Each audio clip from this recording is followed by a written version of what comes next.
وما أرسلناك إلا رحمة للعالمين.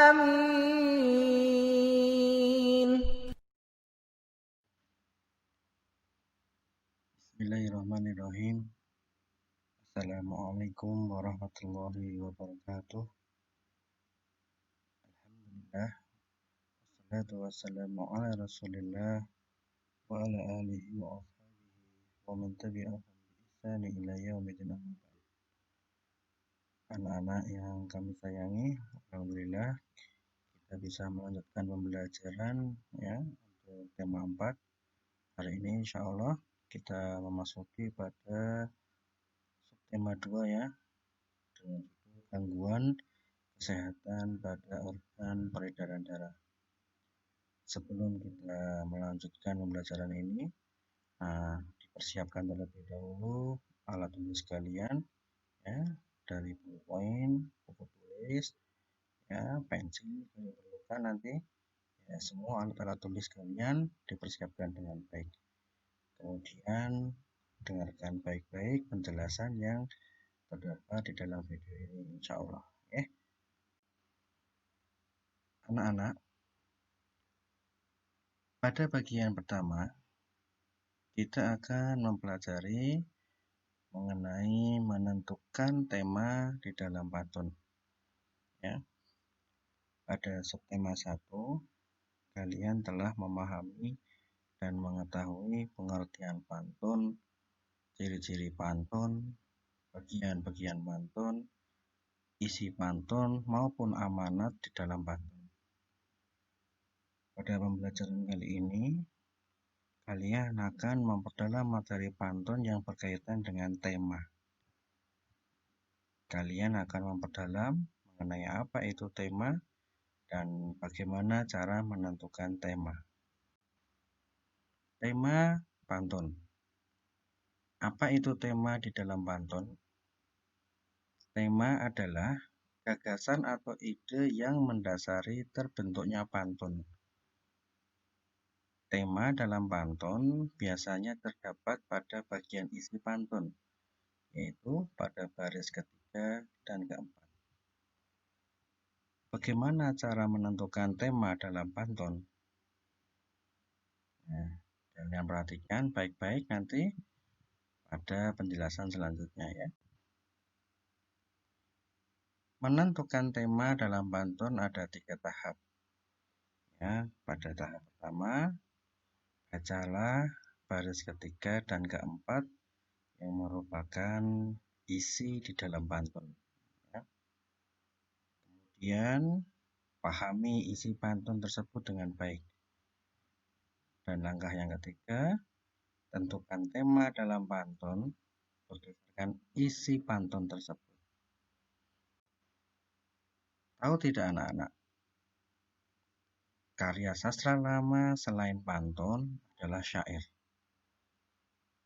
Syair adalah puisi lama yang berasal dari Arab.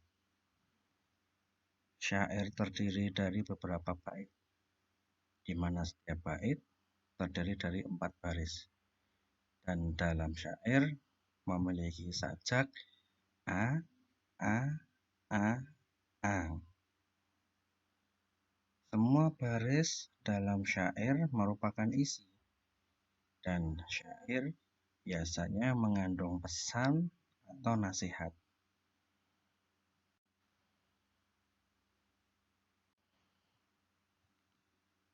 Anak, mari berlatih mengidentifikasi pantun. Perhatikan pantun berikut. Saat malas dan tak bertenaga, jangan diam menyerupai bagai. Mari kita tetap berolahraga agar peredaran darah tetap lancar. Ya. Tadi pantun tadi identifikasilah ya, baik dari ciri-cirinya sampai amanat ya, yang sudah kalian pelajari dari subtema 1 dan pembelajaran hari ini tadi. Mari kita cek jawaban kalian ya, dari identifikasi pantun tersebut sebagai berikut ya. Yang pertama, pantun tersebut terdiri dari 4 baris. Benar ya? Ya.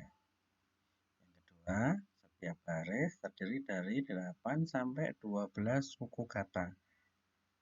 Bagaimana maksudnya? Ya, perhatikan di sini. Pada baris pertama ya, contoh. Saat malas dan tak bertenaga. Ya, di situ ada 10 suku kata. Ya, 10 suku kata dari mana? Saat. Saat berarti ada 2. Saat. Sudah dapat 2 ya. Malas.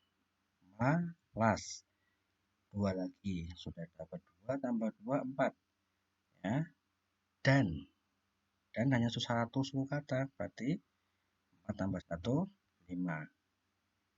Tak. Tak juga satu suku kata. Tambah 1, 6. Dan yang terakhir adalah bertenaga.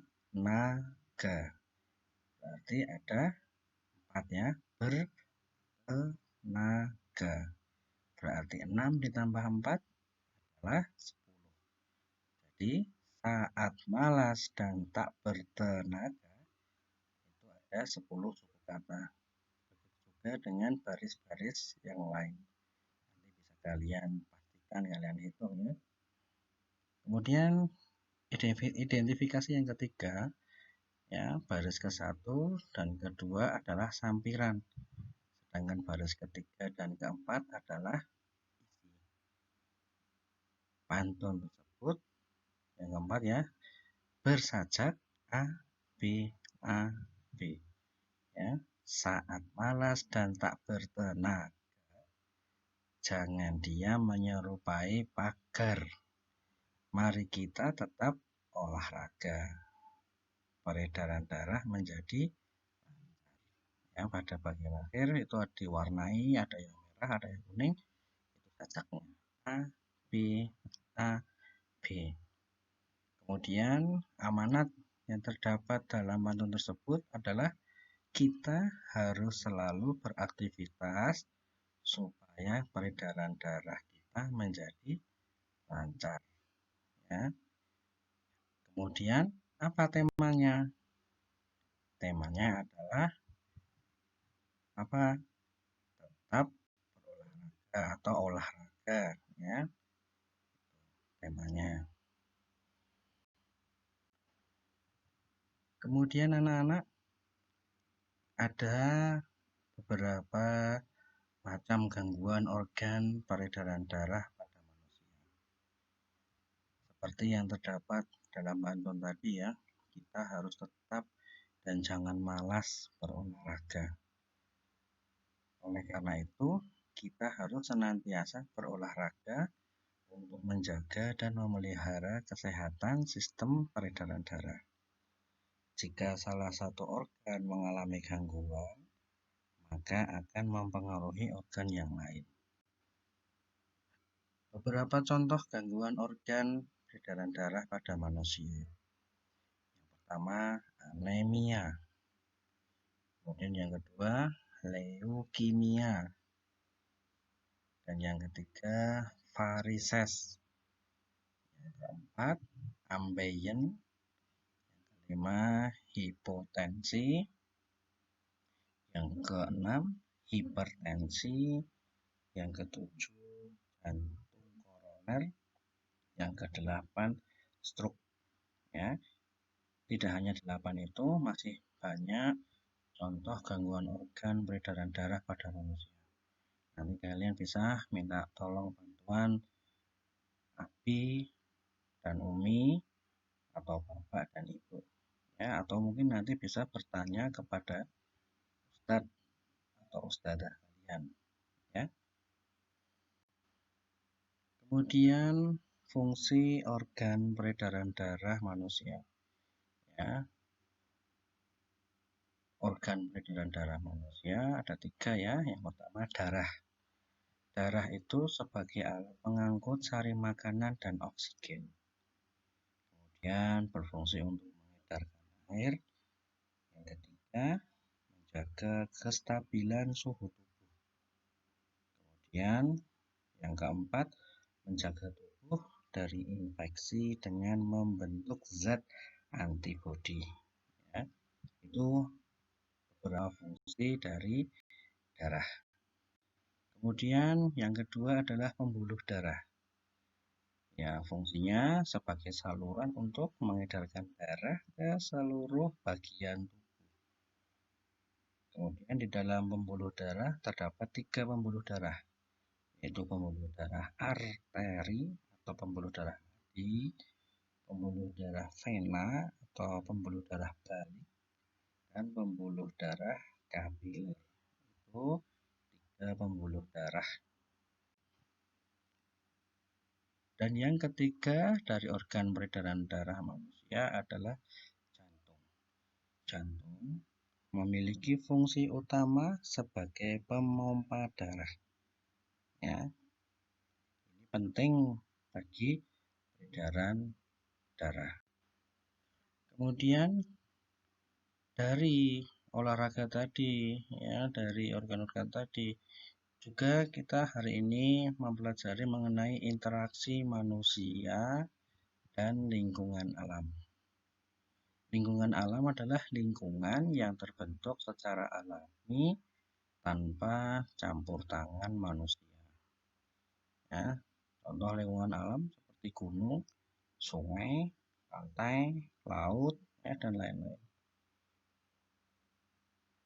Manusia dalam berinteraksi dengan lingkungan alam dapat dibedakan menjadi 2 bagian, yaitu manusia menyesuaikan diri dengan lingkungan dan manusia mengendalikan lingkungan.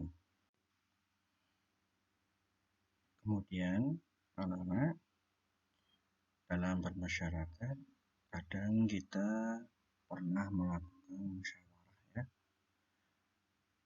Oleh karena itu, musyawarah ada tanggung jawab, ya, warga masyarakat dalam bermusyawarah. Ya, musyawarah itu sendiri artinya berunding, ya, berunding atau berembuk untuk mendapatkan keputusan yang terbaik. Dalam penentuan keputusan dapat kita lakukan dengan bermusyawarah dan pengambilan suara terbanyak atau voting. Ya, oleh karena itu, apabila dalam musyawarah, ya, untuk menemukan keputusan ternyata tidak menemukan kata sepakat atau mufakat, maka pengambilan keputusan bersama dapat menggunakan pengambilan suara terbanyak atau voting. Tapi perlu diingat, ya, voting ini dilakukan setelah bermusyawarah, ya. Kemudian apabila sudah mendapatkan hasil keputusan, maka sikap kita adalah menerima dan melaksanakan hasil tersebut dengan penuh tanggung jawab. Demikian anak-anak pembelajaran kita kali ini. Jazakumullahu khairan sudah memperhatikan dengan baik.